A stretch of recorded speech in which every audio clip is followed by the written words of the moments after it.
जैसे ही रात होती मेरी सास को बेहोशी का दौरा पड़ता। शोहर सास की बहुत खिदमत करता, उसके पास रात भर बैठा रहता। मेरी शादी की रात भी मेरा शोहर मेरी सास के पास चला गया था और अक्सर रात सास के पास ही शोहर रहता और परेशान सा रहता। एक दिन सास के कमरे में छुप गई। शोहर ने आते ही सास के साथ बेड पर मेरे कदमों तले ज़मीन निकल गई, क्योंकि शोहर और सास एक ही बेड पर। वाह, क्या चांद सूरज की जोड़ी है। ऐसा लगता है कि एक दूसरे के लिए ही बने हैं। शादी में आए सभी लोगों की ज़ुबानों पर हमारे लिए सताइशी जुमले थे। मैं ख़ानदान की सबसे खूबसूरत लड़की थी, तो अमजद भी बहुत खूबरू था। मेरे लिए बहुत से रिश्ते आए थे, लेकिन मेरे दिल में तो अमजद बसा था। इसलिए जैसे ही मामी ने अमजद के रिश्ते का बोला तो मैं बाखो बहार हो गई। मेरी ज़िंदगी में तो जैसे किसी ने कौसो क़ज़ा के रंग बिखेर दिए थे। मेरी अम्मा को अपनी भाभी यानी कि अमजद की माँ एक आंख ना बाती थी, लेकिन मेरे इसरार पर उन्होंने मजबूरन मेरी शादी अमजद से करवा दी थी। लेकिन शादी की रात से ही मेरी ज़िंदगी नशेबो फराज का शिकार हो गई थी और मुझे लगा कि मेरी माँ ठीक ही कहती थी। मैं अपने ही घर में अपने शोहर की जुदाई सह सह के तंग आ चुकी थी। मेरा दिल चाहता था कि अमजद मुझे वक्त दें, मुझ पर अपने जज्बात लुटाएं, मेरी तलब पूरी करें। लेकिन शादी के 2 महीने गुजरने वाले थे और अब तक एक रात भी ठीक से मेरे शोहर ने मेरे साथ नहीं गुजारी थी। मैं हर रात ही अपने दिल में बहुत से अरमान सजाए कमरे में अपने शोहर का इंतज़ार करती और मेरा इंतज़ार ही रह जाता। सुबह का सूरज तुलू हो जाता, लेकिन मेरा शोहर अमजद कमरे में ना आता, और अगर आता भी तो कुछ ही देर में वापस बाहर चले जाता, ये कहकर कि उसकी माँ कमरे में अकेली है। और मैं एक दफ़ा फिर तन्हाई का अजाब काटने पर मजबूर हो जाती। और जिस दिन मुझ पर यह भेद खुला कि वो क्यों आधी आधी रात को मुझे छोड़कर अपनी माँ के कदमों में जा बैठते हैं, मेरी ज़िंदगी ही उजड़ गई थी। किस्मत ने मुझ पर ऐसा सितम ढाया था कि जो मेरे गुमान में भी नहीं था। अमजद मेरे जज्बात को रोंद कर हर रात ही कमरे से निकल जाते थे और पलट कर भी ना देखते थे। और ये तो मेरी शादी की पहली रात ही चल रहा था। मेरी सास, जो कि मेरी मामी भी थी, हमारी शादी की पहली रात ही अचानक से बेहोश हो गई थी। मैं और अमजद बहुत ज़्यादा परेशान हो गए थे। अमजद ने कहा कि तुम कमरे में ही आराम करो, मैं देख आता हूँ। और इसके बाद जो अमजद गए तो सुबह तक वापस ना लौटे और सुबह आकर कहने लगे कि अम्मी ने शादी का पूरा इंतज़ाम अकेले ही संभाला था, कोई और उनकी मदद करने वाला नहीं था, इसलिए वो बहुत थक गई हैं। शादी वाले घर में सैकड़ों काम होते हैं। अम्मी ने बहुत टेंशन ले ली है, जिस वजह से उनकी तबीयत ठीक नहीं है। अमजद के चेहरे से बहुत ज़्यादा परेशानी झलक रही थी, जबकि इसमें ऐसी कोई ख़ास बात नहीं थी। मामी की उम्र हो गई थी और ऐसे में इंसान को थकन से कुछ ना कुछ हो ही जाता है। लेकिन मैं खामोश रही। मैंने शादी की रात को लेकर जितने भी अरमान सजाए थे वो सब मामी की बेहोशी की नज़र हो चुके थे। मैं जो दुल्हन बनी क़यामत ढा रही थी और हर एक की निगाह का मरकज़ बनी थी। मुझे मेरे ही दुल्हा ने ठीक से ना देखा। मेरा दिल बुरी तरह से टूट गया था। मुझे तो लगा कि अमजद मेरी खूबसूरती के गुन गाएंगे, मुझे अपने जज्बात से मुकम्मल कर देंगे। वो अमजद तो मुझे देखकर भी अनदेखा कर गए थे। अगले दिन रस्म के मुताबिक जब मैं अपने घर गई तो सभी मुझसे अमजद के रवैये के बारे में पूछने लगे, और जब मैंने बताया कि मामी की तबीयत ठीक नहीं थी इसलिए अमजद कमरे में नहीं आए, तो मेरी अम्मा कहने लगीं कि तुम्हारी मामी के इरादे कुछ ठीक नहीं लगते। इकलौते बेटे को बहू से दूर करने के लिए भी वो ड्रामा कर सकती हैं। मैंने अम्मा को घूर कर देखा, क्योंकि मैं सोच भी नहीं सकती थी कि मामी कभी मेरे और अमजद के दरमियान आएंगी। शादी की रात तो अमजद की बात सुनकर मुझे इत्मीनान हो गया था, क्योंकि ये बात सच थी कि मामी पूरे घर में अकेली ही काम करती थी। अमजद के अलावा ना उनकी कोई और औलाद थी और ना मामू ने तो सारी ज़िंदगी परदेस में ही काटी थी, और वो अमजद और मेरी शादी में भी शरीक होने के लिए नहीं आए थे। ऐसे में थकन से मामी की तबीयत ख़राब होना एक फितरी बात थी। लेकिन हैरत का शदीद झटका मुझे उस वक्त पहुंचा जब अगली रात भी अमजद मेरे कमरे में आने के बजाय अपनी माँ के पास बैठ गए और उनके पाँव दबाने लगे। मैं भी कुछ देर मामी के पास ही बैठी रही और फिर कमरे में उठकर आने लगी तो अमजद ने कहा कि वो आज रात भी अम्मी के पास ही रुकेंगे। मैंने हैरत से अमजद की तरफ देखा। मामी तो आंखें बंद किए लेटी हुई थी और अमजद उनके पाँव दबा रहे थे, लेकिन मैं नई नवेली दुल्हन थी और अमजद को कुछ नहीं कह सकती थी, इसलिए अपने सारे जज्बात को दिल में दबाए कमरे में आ गई। मैं सारी रात यही सोचकर करवट बदलती रही कि मामी की तबीयत तो अब बेहतर है, फिर क्यों अमजद ने मेरे पास आना गवारा ना किया। रह रह कर अपनी अम्मा के जुमले मेरे कानों में गूंज रहे थे। क्या वाकई मामी अमजद को मुझसे दूर करना चाहती थी? मेरे दिल में एक अलाव धक उठा था। सुबह जब अमजद कमरे में लौटे तो शायद मुझे नींद लगी हुई थी और वो भी पलटकर सो गए। बात यहीं पे ख़त्म ना हुई थी।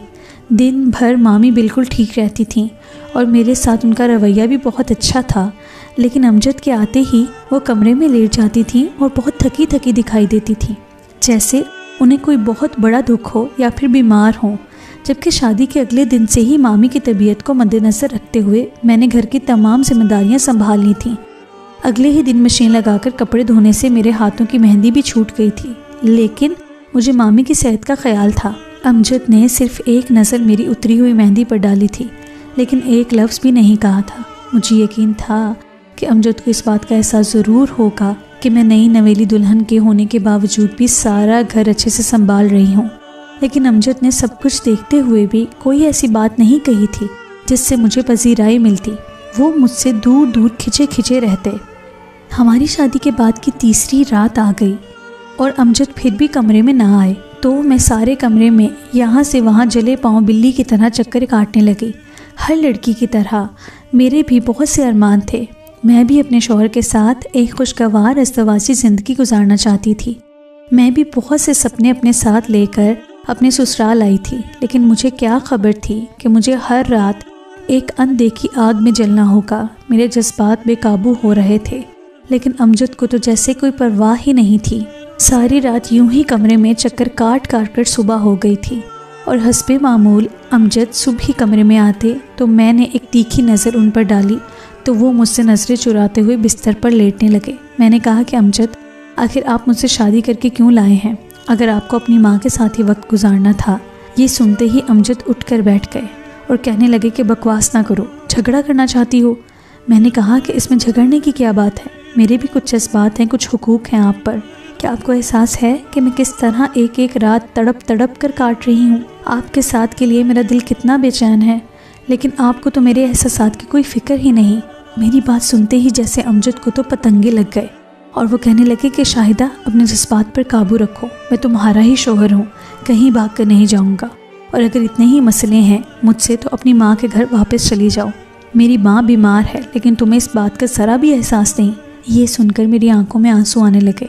मामी की तबीयत की वजह से तो मैंने अगले ही दिन से घर का सारा काम करना शुरू कर दिया था और मेरा शौहर कितनी आराम से मेरे सामने कह रहा था कि मुझे कोई परवाह नहीं। अमजद तो मुंह फेर कर सो गया, लेकिन मैं सारा दिन अपने आंसू पोंछ कर घर के कामों में मसरूफ़ रही। मैं अब मामी को कोई काम नहीं करने दे रही थी। घर का छोटे से छोटा काम मैं खुद करती थी और मामी को उनके कमरे में खाने भी ला कर देती थी। मामी का रवैया मेरे साथ बिल्कुल ठीक था, लेकिन अमजद का रवैया मुझसे बिल्कुल भी बर्दाश्त नहीं हो रहा था और इसीलिए मैंने अपनी बड़ी बहन को फ़ोन पर सारी बात बता दी। मेरी बहन ने कहा कि शाहिदा, तुम नई नवेली दुल्हन हो, सज संवर के रहा करो। अमजद का दिल खुद ब खुद तुम्हारी तरफ खिंचा चला जाएगा। वो मर्द है और तुम उसकी बीवी हो, वो कब तक तुमसे दूर रहेगा। मामी की तबीयत को लेकर अगर वो कुछ परेशान है तो तुम उससे झगड़ा ना करो। नन्हे बाजी की बात पर अमल करते हुए अमजद के दफ्तर से लौटने के वक्त नए नवेले नगीनों वाले कपड़े पहने और बहुत सारी चूड़ियाँ और पाजेब पहनकर सारे घर में छन छन करती फिरने लगी। मामी को जूस देने के लिए मैं कमरे में गई तो मामी मुझे देखकर मुस्कुराने लगी और कहने लगी कि ऐसे ही तैयार रहा करो, अच्छी लग रही हो। मामी की बात सुनकर मैं खिल उठी। अमजद ने दफ्तर से आते ही अपनी माँ के कमरे का रुख कर लिया।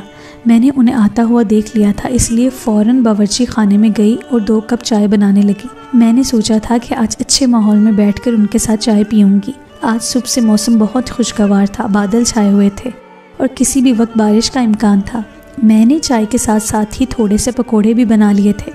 मुझे मालूम था कि अमजद को ऐसे मौसम में पकोड़े खाना बहुत पसंद है, इसीलिए मुझे यकीन था कि आज वो मुझसे खुश हो जाएंगे। लेकिन शायद मेरे सितारे गर्दिश में थे। मैं चाय की कप और पकोड़ों की प्लेट उठाए जैसे ही कमरे में पहुंची तो अमजद कपड़े तब्दील करके वॉशरूम से बाहर निकल रहे थे। एक गहरी नज़र मुझ पर डालते हुए कहने लगे कि शायद तुम्हें शर्म आनी चाहिए, मेरी माँ की तबीयत इतनी ख़राब है और तुम यहाँ सच संवर कर फिर रही हो जैसे यहाँ कोई तकरीब हो रही है।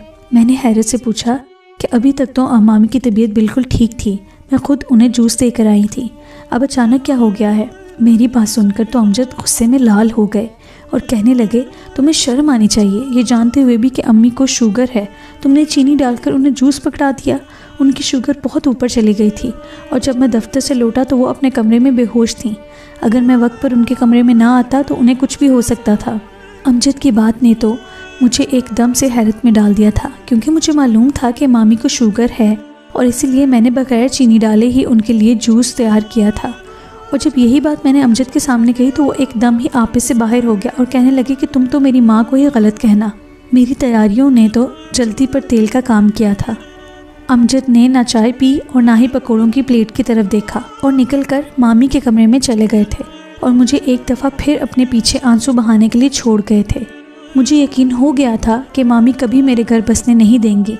अम्मा हमेशा से ही कहती थी कि तुम्हारी मामी बिल्कुल अच्छी नहीं है, उन्होंने हमसे भाई को दूर कर दिया है और शायद अब वो अमजद को भी मुझसे दूर कर रही थी।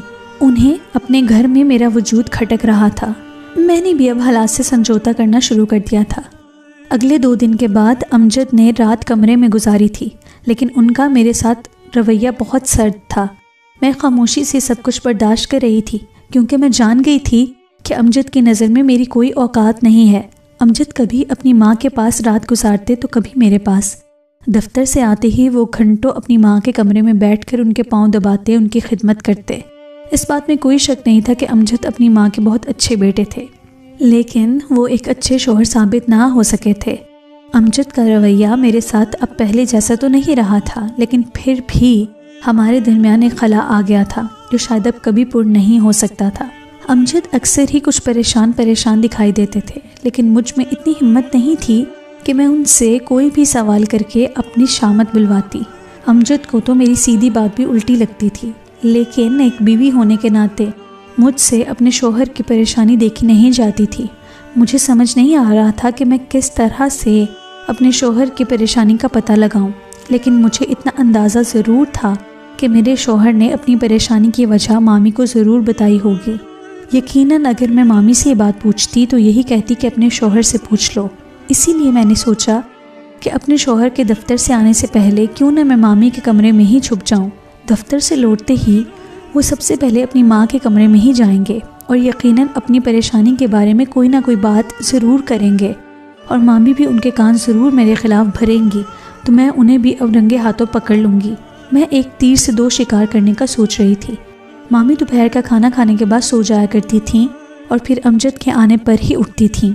जब मैं दोपहर के खाने के बर्तन उनके कमरे से लेने के लिए गई तो वो गहरी नींद सो रही थीं और मैंने मौका देखकर बर्तन उठाने के बाद खुद को उनकी अलमारी में छुपा लिया। आज ऊंट पहाड़ के नीचे आने वाला था। मुझे छुपे हुए कुछ वक्त ही गुजरा था कि ये देखकर मेरे औसान खता हो गए। जब अमजद दफ्तर से लौटे तो वो सीधे मेरी सास के बेड के पास आए और मेरी सास के साथ बेड पर ही उनसे चिपक कर लेट गए। मैं हैरान थी कि वो क्यों अपनी अम्मी के साथ इस तरह से लेट गए हैं। मेरे दिल में अजीबो गरीब ख्यालात आ रहे थे।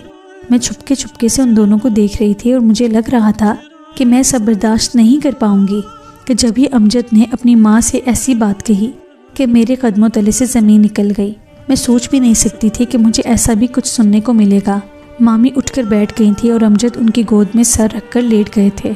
उन्होंने दोनों हाथों से मामी के हाथ थाम लिए थे और उन्हें चूमते जा रहे थे। मामी अमजद से कह रही थी कि मेरी जान, अब तुम शाहिदा को सब कुछ सच बता दो। अमजद अपनी माँ से कह रहे थे कि ये बात शाहिदा को किसी भी सूरत नहीं मालूम होनी चाहिए। ये राज फ़िलहाल आपके और मेरे दरमियान रहना चाहिए, क्योंकि अगर शाहिदा को इस बारे में कुछ भी इल्म हुआ तो ये बात बर्दाश्त नहीं कर पाएगी और मैं नहीं चाहता कि अभी उसे इस सच्चाई के बारे में कुछ भी पता चले।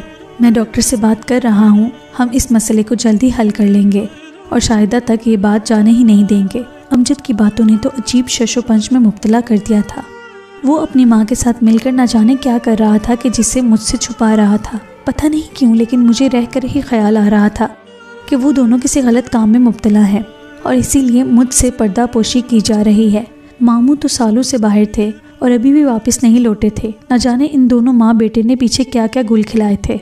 इससे पहले कि मैं मज़ीद कुछ और सोचती, अमजद ने अपनी माँ से कहा कि फ़िलहाल मैं दवाइयाँ ले रहा हूँ और उम्मीद है कि मेरा ये मसला दवाई से ही हल हो जाएगा। मैं नहीं चाहता कि शाहिदा ये बात जानकर परेशान हो। अमजद की बातों ने तो अब मुझे परेशान कर दिया था। वो किस चीज़ की दवा ले रहे थे और उन्हें क्या हुआ था? इससे पहले मैं कुछ समझ पाती, अमजद ने कहा कि अम्मी, डॉक्टर ने कहा है कि अभी मेरी बीमारी पहली स्टेज पर है और इलाज मुमकिन है, लेकिन मुझे खौफ आता है। मुझे आपकी और शाहिदा की फ़िक्र सताती है, अगर मुझे कुछ हो गया। मामी ने ये सुनते ही अमजद के मुंह पर हाथ रख दिया और रोने लगी। अमजद की आंखें भी भीगने लगीं और मुझे तो लगा कि जैसे मेरे जिस्म से किसी ने रूह खींच ली हो। अमजद ये सब क्या कह रहे थे? थोड़ी ही देर में वो आंखें मसलकर मामी के कमरे से चले गए तो मैं अलमारी से निकलकर मामी के सामने आ गई। मुझे देखते ही मामी एकदम से चूक गई और कहने लगी कि शाहिदा, ये क्या हरकत है? मैं मामी के कदमों में बैठ गई। प्लीज़ मामी, मुझे सब सच बता दी। अमजद को क्या हुआ है? आप दोनों ने मुझसे कौन सा सच छुपाया है? मैं मामी से इल्तिजा करते हुए रोने लगी तो मामी ने जो खबर मुझे सुनाई, उसे सुनने के बाद मुझ में हिलने की भी सकत नहीं रही। मामी ने बताया कि शादी से 2 दिन पहले ही अचानक अमजद के सर में शदीद दर्द होने लगा। मैंने उसे ज़बरदस्ती डॉक्टर के पास भेजा क्योंकि दर्द कम नहीं हो रहा था। अमजद को पहले भी ये दर्द होता था, लेकिन वो खुद ही दवाएं लेकर ठीक हो जाता था, लेकिन इस दफ़ा दर्द कम ना हुआ और शादी सर पर थी। तो अमजद मेरी बात मानकर डॉक्टर के पास चला गया। डॉक्टर ने अमजद के कुछ टेस्ट करवाए और शादी की शाम जब रिपोर्ट्स आई तो हमें पता चला कि अमजद को ब्रेन ट्यूमर है। ये खबर अमजद ने मुझसे छुपा ली, लेकिन जब मैं तुम्हें रुखसत करवा कर लाई और तुम्हारे कमरे में छोड़ने गई तो मैंने तुम्हारे जेवरात रखने के लिए अलमारी खोल ली। अमजद ने जल्दी जल्दी में शायद रिपोर्ट सामने ही रख दी थी और जब मैंने रिपोर्ट्स देखी तो खामोशी से उठाकर अपने कमरे में चली आई और अपने इकलौते बेटे की बीमारी का इल्म होते ही मैं बेहोश हो गई थी। और जब अमजद ने कमरे में आकर मुझे होश दिलाया तो मैंने रिपोर्ट उसके आगे रख दी थी। अमजद ने मुझसे दरख्वास्त की कि तुम्हें इस बारे में कुछ ना बताया जाए। वो जानता है कि तुम इस बात को बर्दाश्त नहीं कर सकोगी। अमजद तुमसे बहुत मोहब्बत करता है, वो इसलिए तुम्हें इस तकलीफ़ से बचाना चाहता था, लेकिन उसके लिए भी ये दुख बहुत बड़ा था। शादी के कुछ दिन तक वो जानबूझकर कमरे में नहीं आया कि कहीं तुम उसका चेहरा ना पढ़ लो, फिर वो खुद तुम्हारे सामने कमज़ोर ना पड़ जाए। और जब कुछ दिन गुजरने पर उसका दिल मजबूत हो गया तो वो तुम्हारे पास आ गया, लेकिन वो जानबूझकर तुमसे सख्ती से पेश आता है ताकि तुम उससे दूर रहो और डर के उसके कोई सवाल ना कर सको। उसने तो सोचा था कि वो तुम्हें छोड़ देगा ताकि तुम एक अच्छी ज़िंदगी गुजार सको, लेकिन मैंने उसे समझाया कि जल्द ही अच्छे दिन आ जाएंगे, वो बिल्कुल ठीक हो जाएगा। मामी ने रोते हुए मुझसे एक ऐसा इंकशाफ किया था कि मैं मुंह के बल ज़मीन पर गिर पड़ी थी। मैं तो माँ बेटे के रिश्ते पर शक करने चली थी, जबकि वो दोनों तो मुझे ही दुख से बचाने के लिए ये सब कर रहे थे। मैंने मामी से हाथ जोड़कर माफ़ी मांग ली क्योंकि मैं तो उन्हें ही अपनी खुशियों का दुश्मन समझ बैठी थी। बहुत देर तक मैं रोती रही थी और इसके बाद उठकर बावर्ची खाने में चली गई थी। मुझे चाय बनानी थी और साथ पकोड़े भी। मौसम आज भी बहुत हसीन था। मुझे अमजद को खुश करना था, अपने लिए नहीं, उनके लिए। ये लड़ाई उनकी अकेली की नहीं थी, मुझे भी हर कदम पर उनका साथ देना था ताकि वो जीत जाएं और हम एक खुशगवार अस्तवाजी ज़िंदगी गुजार सकें। कभी कभी आंखें जो देखती हैं और जो हम सोचते हैं समझते हैं वो सच नहीं होता, बल्कि हकीकत बिल्कुल बरअक्स होती है।